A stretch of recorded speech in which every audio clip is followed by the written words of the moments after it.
I-Union yensebenzi ehlangana kwama-union amakhulu eSouth Africa, i-National Union of Mine Workers, ibambe icongress yayo ehlandla le-17 solo yasungulwako. Ovule inkulumo ebeziraga kule congress ngomunye wabasunguli bayo osela nguMengameli we-ANC uCyril Ramaphosa, ukhuthaza ukuthi kufanele basebenzisane ngamandla ukungezelela amalunga wayo. Ngaphambi kokuthoma kwayo kuthonywe kwaphikisanwa kwavezwa nentshijilo.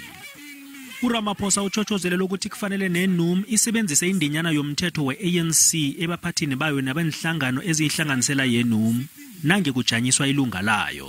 We're now developing a very, very progressive culture that if, for instance, leaders are found to have been involved in malfeasance, have been charged, found guilty, the step aside culture and the step aside policy must apply. iNUM yasungulwa ngo-1982. Akhanga ivalele ngaphandle indaba yepi ephakathi kweRussia ne-Ukraine uthi ikinyabeza umnotho wamazwe. The conflict between Russia and Ukraine has exposed the fragilities of the current international order.